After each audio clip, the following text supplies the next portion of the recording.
Bien, lo que se me ha pedido es hablar de la parte de la economía, pero es verdad que quiero hacer en primer lugar un pequeño, de alguna manera, preámbulo, contextualizar dónde nos encontramos, ¿de acuerdo? Algunas circunstancias que yo creo que son interesantes para entenderlo mejor.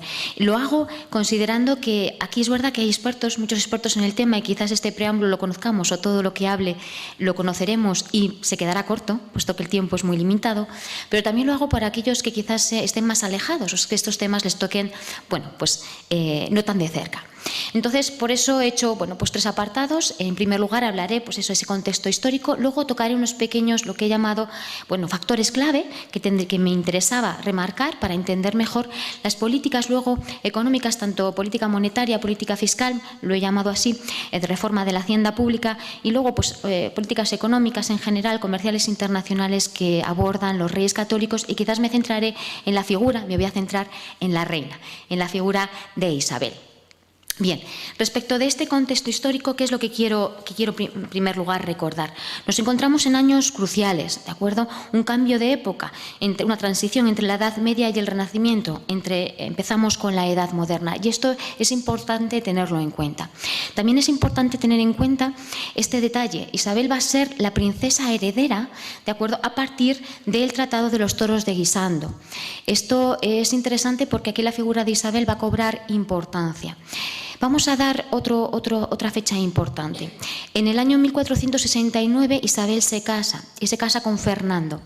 Digo que es importante, ¿por qué? Porque su hermano, Enrique IV, había de alguna manera reconocido los derechos de Isabel frente a los derechos de su hija Juana como heredera de la corona.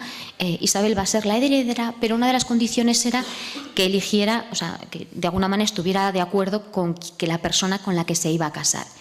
Y Isabel se casa a espaldas de su hermano. Esto nos va a hablar un poco de la figura de Isabel. Isabel tiene muy claro qué es lo que quiere, y una de las cosas que quiere es la unidad. La unidad entre, pues, Aragón, la unidad de Castilla, la unidad de España. De alguna manera busca esa, aunque no lo digamos así tan directamente. También, ciertamente, Isabel se casa con Fernando. Claro, también detrás está el padre de Fernando, ciertamente, Juan II de Aragón, ¿no? Bien. Esto lleva a que, bueno, pues a Enrique IV, pues no le haga mucha gracia. En el año 1474 muere Enrique IV, y Isabel se hace proclamar reina, es proclamada reina de Castilla, y una cosa también importante, se hace nombrar reina propietaria de Castilla. ¿Eso qué significa? Que ella va a reinar.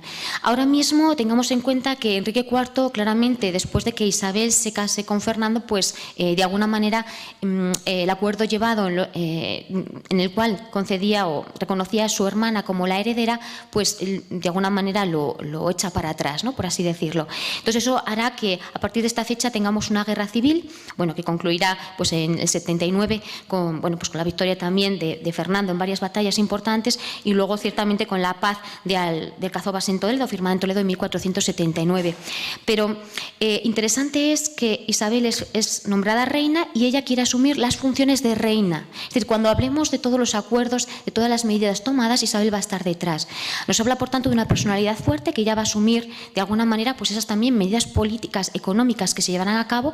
Isabel, la reina, está detrás. Fernando llega rápidamente a Segovia, y se firma lo que es la Concordia de Segovia, lo que conocemos, bueno, pues tanto monta, tanto manda uno como otro. De hecho, se sabe, bueno, pues que había asuntos en lo de Aragón, que luego firmará incluso la reina, o al contrario, de Castilla, que firmará Fernando. Bien, por tanto, esto también es interesante porque luego, incluso cuando veamos las monedas que se acuñan, pues haré una pequeña referencia a esta idea.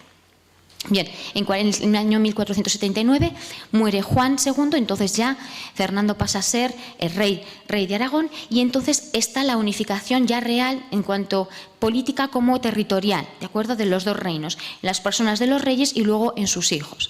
Bien, también otro hito importante será 1492, ciertamente, ya la reconquista de Granada, el descubrimiento de América, y luego, bueno, la unificación ciertamente se concluirá también en el año 1512, cuando ya también la anexión del Reino de Navarra. Bueno, Esto un poco como preámbulo, muy rápido, quizás con matices, no profundizando, pero que me resultaba interesante pues, hacer mención.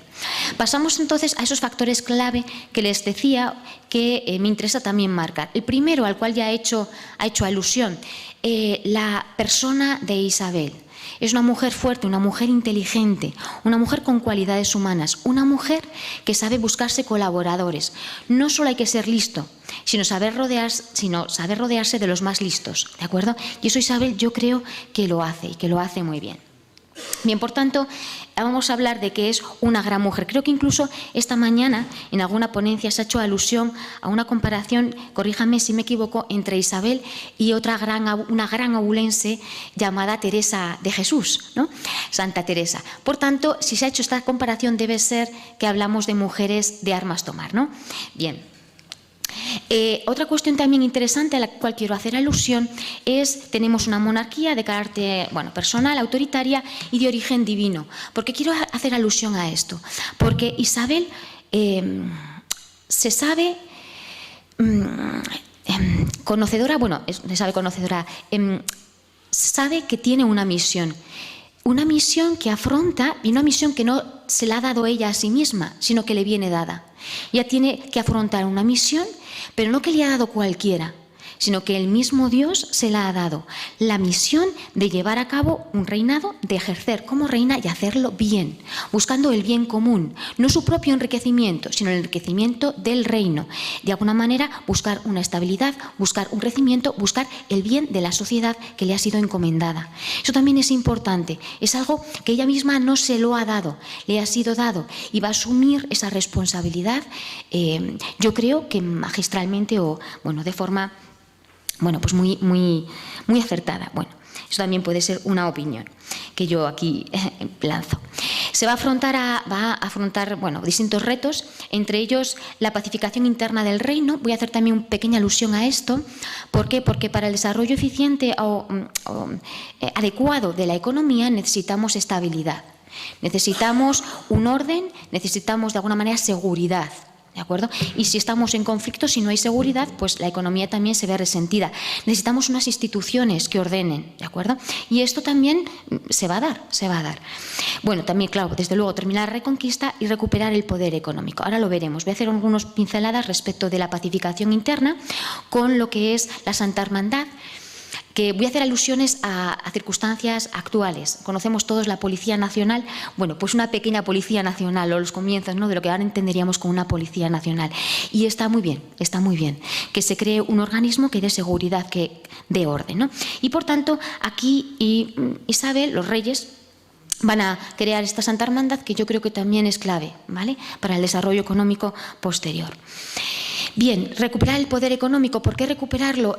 Haremos luego alusión, cuando ya lleguemos dentro de pocos minutos a la parte ya económica que me toca más fuerte, las Cortes de Toledo se recupera el poder perdido, en sentido que Enrique IV había dado a los nobles muchas tierras, había conferido, por tanto, todo lo que es dar las tierras suponía que había campesinos que trabajaban en esas tierras, que pagaban diezmos o que pagaban impuestos, etcétera, etcétera. Por tanto, significaba una pérdida de control, y de poder recuperarlo va a suponer recuperar también ese poder económico, todo lo que supone esa recaudación, etcétera. Y también, pues algunos decretos, determinación como el hecho de que a medida que mueran los maestres, las órdenes militares que tenían también grandes tierras vuelvan a la corona. Bien. Decíamos que era importante buscar buenos colaboradores excedentes. De hecho, aquí haré una pequeña referencia al primer cuerpo de funcionarios. ¿De acuerdo? Todos conocemos funcionarios del Estado y hago una pequeña referencia, pero claro, estos serán buscados también de forma muy acertada. Haré referencia a alguno en concreto, sobre todo que tenga que ver con el campo de la contabilidad, contador mayor del reino. Bien. Y luego también lo que podríamos conocer como ministerios actuales. ¿De acuerdo? Crea los concejos que de alguna manera le ayudan en lo que es la reorganización de toda la administración. Esto también es importante. Me centraré sobre todo en el Consejo de Hacienda, todo lo que tenga que ver con la reorganización, ¿de acuerdo?, de pues de toda la que es la administración del tesoro público, la recaudación de impuestos, obras públicas, protección del comercio, la agricultura, ¿de acuerdo? El Consejo de Hacienda. Consejo Real de Castilla y de Aragón eran más términos de administración central, y luego también se crea el Consejo de Italia y el Consejo de las Indias una vez descubierta América. Una administración que es necesaria para un buen desarrollo, ¿de acuerdo? Unas instituciones que son necesarias para un buen desarrollo de la economía. Eso lo sabemos. Eso lo sabemos cuando los economistas estudiamos por qué unas economías crecen más rápidamente que otras. Hay veces que, sobre todo, cuando hablamos de países occidentales, dejamos fuera las instituciones porque entendemos que ya están bien establecidas. Pero cuando hablamos de países en desarrollo, decimos, si no hay unas instituciones claras, esto no se puede dar, ¿vale? Unas instituciones fuertes, una estabilidad, esto no se puede dar, ¿vale? Bien, por tanto, esto yo creo, bueno, me ha resultado interesante traerlo otra vez a colación. Vamos entonces ya con la parte que nos toca, en principio el plato fuerte, aunque ya haya consumido casi la mitad de mi tiempo. Bien, herencia y evolución de la economía. Tenemos que tener en cuenta un pequeño detalle. Si hay una teoría económica de la que podemos hablar que reine o que se podrá tener, de la que podríamos hablar en este tiempo, es del mercantilismo. El mercantilismo, ¿qué nos va a decir? Bueno, pues que la riqueza, los economistas dicen, bueno, aquí un pequeño, para que no se me duerman ninguno, por si acaso, un pequeño chascarrillo.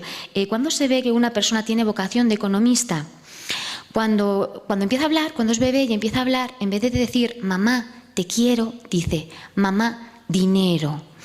Entonces, bueno, pues aquí está la cuestión, ¿no? Mamá, dinero, oro, plata. Entonces, hablamos de que, bueno, pues la finalidad o la actividad económica, lo que queremos es recuperar, mantener el Estado, en este caso el dinero, el oro y la plata, que no salga, ¿de acuerdo? La acumulación. Y de hecho también como un deber, porque tengamos en cuenta que la reina entiende como un deber proteger y fomentar la riqueza, ¿de acuerdo?, de su reino, ¿vale? Y entonces tomará medidas también en este sentido, ¿de acuerdo? Para que entre dinero, para que entre plata, buscarse también, porque necesita una moneda fuerte, política monetaria, lo que ahora mismo el Banco Central Europeo busca. El Banco Central es, bueno, pues la reina lo buscará en aquella época, en aquellas circunstancias, salvando las diferencias, pero metales preciosos, ¿de acuerdo? Y esto, y luego para llevar esto a cabo, pues unas medidas de protección, ¿de acuerdo? Por tanto, no deja de ser interesante recordarlo. Voy a hablar de tres, lo voy a establecer así, porque yo creo que también nos entendemos mejor. Políticas monetarias, políticas fiscales, de saneamiento de la hacienda, y políticas de regulación del comercio, incluso internacionales.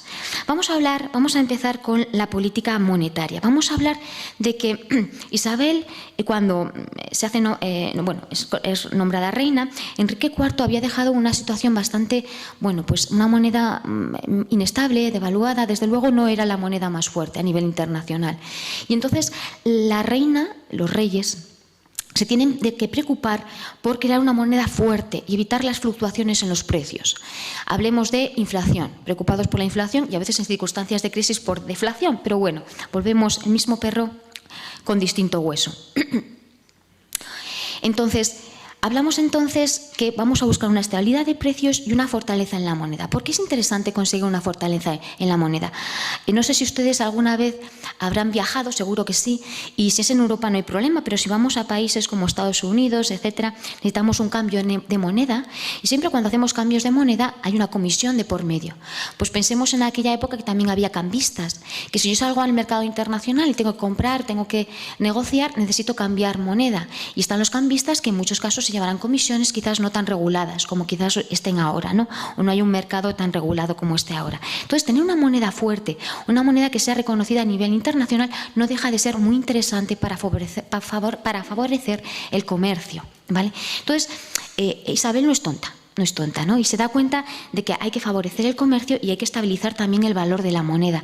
Tengamos en cuenta que en aquella época, pues las monedas, el valor también se reconocía por el oro. Bien, vamos a irlo un poco, aunque sea con pinceladas también por el tiempo. Entonces, las monedas de referencia a nivel internacional, pues el Ducado de Venecia, el florín de Florencia y la lira de Génova. En las primeras emisiones de moneda a su nombre, estamos hablando de 1475, ¿de acuerdo? Aquí tengo algunas monedas y alguna comparación que he querido hacer, ¿vale? Hay distintas emisiones a lo largo de los distintos años y fíjense, comparaciones con, pues quizás los maravedís, que era quizás la moneda más corriente, no va a haber solo excelentes, ¿de acuerdo? El excelente, además, vamos a ver que es una calidad, el oro va a ser de casi oro puro, ¿de acuerdo? Y, por tanto, una calidad excelente en comparación con monedas, bueno, ahora referencia en la siguiente diapositiva, estoy adelantando acontecimientos con el resto de monedas europeas, que quizás eran de 18, ¿no? Quilates. Bien, ¿por qué quiero hacer aquí referencias? Pensemos un poco que el jornal en aquella época era de unos 20 maravedís, ¿de acuerdo? Si ahora mismo el jornal mínimo en España es de unos 25 euros al día, ¿vale? Unos 25 euros, unos 700 al mes, 735 al mes, bueno, 10.000 y pico al año, bien. Estamos pensando que más o menos, ella estaba sacando billetes de 500 euros cuando emite los excelentes, ¿vale? Para que nos hagamos un poco de referencia. Es verdad que la paridad, es decir, el poder adquisitivo es distinto. Vamos a ver, con los 25 euros no se puede comprar ahora mismo más kilos de carne que con los 20 maravedís, ¿de acuerdo? Digo salario mínimo, ¿vale? Ahí dice entre 25. Pero no deja de ser interesante, bueno, pues esa a veces comparación para entender un poco también esas circunstancias que, aunque sean distantes en el tiempo, no son también cercanas. Bien, tenemos aquí, por tanto, distintas emisiones. Otra cuestión también interesante es que, por ejemplo, desde 1500 el Ducado castellano, el Excelente de Valencia, el Principat de Cataluña van a valer lo mismo, ¿vale? Unificación del valor, ¿vale?, de las monedas a nivel nacional. Bien, aquí tenemos distintas referencias. Es verdad que el Ducado también va a ser esa moneda, ¿no?, conocida más a nivel 375, maravedís. Tengo aquí algunas imágenes de esas emisiones y sí que quiero también hacer referencia a algún detalle. Bien, un detalle, por ejemplo, concreto es que, fíjense, tenemos el excelente entero en 1475 y en 1497 el excelente de Granada. ¿Cuál es la diferencia? Que los reyes, al incorporar el reino de Granada, quieren que en la moneda también aparezca ese símbolo, ¿de acuerdo? Lo podríamos ver, si se fijan ustedes abajo de la moneda, pues la granada, ¿de acuerdo? No deja de ser también interesante. Y una leyenda, 1475, ¿de acuerdo? Todavía hasta el 79 no morirá Juan II y no será Fernando, rey de Aragón. Estamos hablando Fernando e Isabel, por la gracia de Dios, rey y reina, ¿de acuerdo? Ambos somos rey y reina, ambos de alguna reinamos, ¿de acuerdo? Bien, también pues esta idea de la unidad de ambas personas también, en nivel de decisión. Bien. Más cuestiones también, esto ya lo he comentado brevemente, el hecho de que, que el excelente era muy bueno, de una gran calidad, la riqueza del oro era de 23 quilates y 3/4, concretamente frente a otras monedas europeas de 18. Y es interesante destacar que, siendo una moneda tan buena, no es retirada. O sea, no es retirada, es decir, cuando tú tienes un oro de gran calidad, pues dices, la acumulo, la atesoro. Lo que se llamaba, de alguna manera, que no fuera desplazada, ¿vale? Sino que se pierda por atesoramiento. Es una moneda que de alguna manera es aceptada, toma valor, toma de alguna manera estabilidad, que era una de las políticas que buscaban los reyes con estas emisiones. Bien, pasamos también por tiempo y porque lo que puedo hablar también es breve, por tanto, concluyendo esta parte con que van a conseguir su objetivo de estabilidad y fortaleza en la moneda, pasamos un poco a hablar de ese saneamiento de la hacienda, que también es importante. En 1476, la Corte de Madrigal se reorganiza, de acuerdo, a las contadurías mayores de Hacienda y de Cuentas, y un dato interesante que yo aquí hago a colación al detalle de buscarte buenos colaboradores.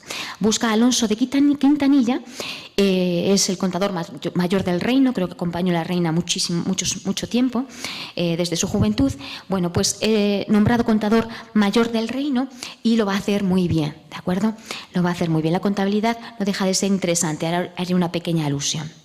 Las Cortes de Toledo, también lo hemos comentado, van a acabar para recuperar ese poder económico, con las mercedes concedidas por Fernando IV a los nobles, dándoles tierras, las va a recuperar, y eso supone recuperar los impuestos, el diezmo, etcétera, etcétera, ¿vale? Por tanto, va a recuperar, estas medidas son también importantes. Bien. Y lo que decíamos, a medida que mueran los maestres, las órdenes militares también van a recuperar las tierras importantes cuando la corona recupera la incorporación a la corona de los maestrazgos de Calatrava, Santiago y Alcántara. ¿De acuerdo? Bien. También pues algunos hitos que pueden ser, yo creo que es interesante que refiramos, aunque como les decía, por tiempo que se va agotando, pues ciertamente todo no se puede abarcar. En 1488 también se recupera el diezmo del mar, que es un impuesto sobre las exportaciones, ¿de acuerdo? Vamos a tener, por tanto, un control, vamos a ir recuperando el control de las tierras, del comercio, de la regulación. Vale, los impuestos, ciertamente. Respecto de la contabilidad, que quizás es uno de los temas que más me tocan, se ha hecho alusión de mi tesis Responsabilidad Social y Transparencia Financiera. Bien, pues las ordenanzas en España de los Reyes Católicos a finales del siglo XX van a pedir un juramento, ¿vale?, a los contadores del reino. No deja de ser interesante. Se hace hincapié en el control de las cuentas claras. Transparencia financiera, ¿de acuerdo? Cuentas claras. Dice que se debe declarar y declarar lo correcto, ¿vale? No manipular, no decir lo que no es verdad. Que en caso incluso de no presentarse se les pueda llevar presos. No sé si ahora mismo Hacienda viene a por nosotros si no declaramos. Bueno, pues en este caso se les puede llevar presos. E incluso, esto yo no sé si Hacienda lo tiene de alguna manera en la administración del reino, en los ministerios o en... dice que evitar contratar o tratar con parientes de hasta cuarto grado. Quizás habría medidas que Isabel instauró que no sería de alguna manera, bueno, que quizás deberíamos recuperar, no lo sé. Bien, en cualquier caso, es para evitar sospechas, es prudente, ¿vale? Muchas de las medidas que se toman son prudentes, ¿vale? Son prudentes. Bueno, son indicaciones expresas, ¿de acuerdo?, que se dan. Y en concreto, y aquí ya es una cita textual, por tanto veremos que el castellano no es exactamente el mismo, ¿no?, de las ordenanzas municipales de Córdoba del año 1491, en el que quedó regulado que los regidores, jurados, justicia y contadores que participaban en la toma de cuentas debieran jurar, bueno, solemnemente, que en el tomar es recibir de las dichas cuentas se hallan bien y fielmente. ¿Vale? Cuando vamos al Plan General Contable, el 2007, veremos transparencia financiera, que sean veraz, que estén en tiempo, que sean, bueno, que de alguna manera sean relevantes. Fielmente, sean fieles, ¿vale? Y no consentirán que en ellas se haga fraude, ni colisión alguna, ni encubierta, ni se reescriba. Esto de, bueno, ahora me interesa más y vamos a recambiar, ¿no?, lo que hemos contabilizado. No, señores, ¿no? En cuenta lo que en justicia no se debiera reescribir. Es decir, si me he equivocado y es en justicia, lo reescribo, pero si no, no lo reescribo. Entonces, por tanto, no deja de ser interesante, ¿de acuerdo?, cómo se va regulando, cómo se está preocupando porque la contabilidad, que es una herramienta muy útil en la administración, ¿vale?, pues también se regule, ¿de acuerdo? Bien, no deja, por tanto, bueno, quería yo hacer esta alusión. Bien, vamos entonces ya, porque ya sí que estoy rondando la media hora, las políticas de regulación y comercio internacional. Una cuestión importante aquí es, hemos dicho que nos interesa el comercio internacional, y algo en lo que somos buenos es en que tenemos una lana muy buena. La lana de las ovejas merinas, bueno, se hablaba que era la mejor en aquellos momentos. ¿Por qué? Porque tenía más longitud, más brillo, y entonces también era mejor para los telares. Es decir, somos competitivamente más eficientes a nivel internacional, por tanto tenemos aquí una fortaleza que podemos potenciar. Esto quizás en términos más actuales, en términos de la reina, vamos a proteger, ¿vale? Y se toman medidas para proteger a la ganadería, claro, pero va a ser también frente a la agricultura. Es decir, se van a tomar medidas como van a ser la ampliación de las cañadas, que ciertamente eso que es quitar tierra a los agricultores, ¿de acuerdo? Se necesitan pastos, etcétera, etcétera, ¿vale? Beneficiar a unos, es verdad que perjudicó a otros, pero bien, son medidas que se tomaron, y quizás también en tratar de tener una balanza de pagos positiva, es decir, bueno, pues ese saldo entre importaciones y exportaciones, pues tratar de que fuera positivo, con la dificultad de que sí, ciertamente yo exportaba, pero exportaba materias primas y luego importó material elaborado, que normalmente, bueno, pero no vamos a entrar en esa discusión. Bien, en 1490 los marinos, bueno, pasarán también a estar bajo la salvaguardia real. ¿Por qué? Interesante para el comercio. Bueno, también no solamente para el comercio, sino también por cuestiones militares, no deja de ser importante. Y también, ciertamente, es decir, el descubrimiento de América no será otra de las razones que Colón pudiera dar a la reina para abrir otras vías, ¿de acuerdo? También para ese comercio, ¿vale?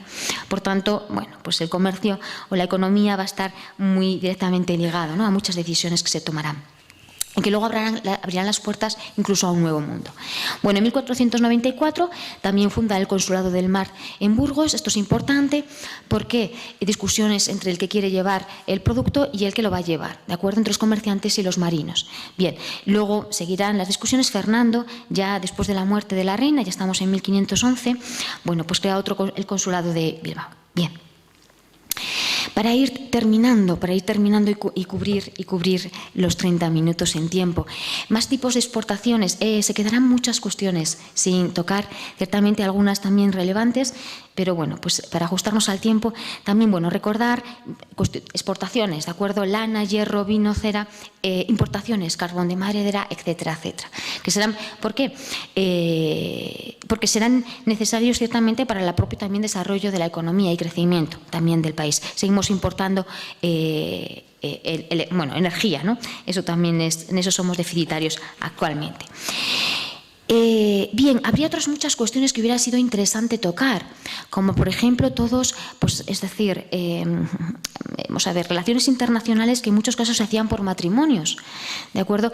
En eso también, y yo creo que Fernando también fue un gran diplomático. Bueno, ahí tampoco voy a entrar en esos temas, y que también serían interesantes tocar porque también favorecieron o trataron de ayudar a una estabilidad, bueno, a cuestiones también militares, también cuestiones de acuerdos para evitar, bueno, ciertos enemigos de toda la vida. Si estamos dándonos cuenta, estamos saltando a Francia pero que también por tiempo ciertamente pues no comento. Terminar ya. Isabel, una gran mujer, consiguió objetivos de política monetaria que todos los gobiernos buscan: estabilidad de la moneda, fortaleza de la moneda.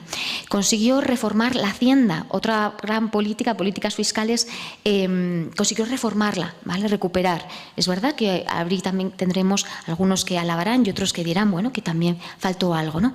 Pero y a nivel internacional, en cualquier caso, una gran mujer que cambió, no creo que en ese sentido, que hizo historia, y por tanto no deja de ser interesante que esperemos y confiemos que nuestra España, nuestra querida España, siga dando grandes mujeres del talante de esta reina. Pues muchas gracias.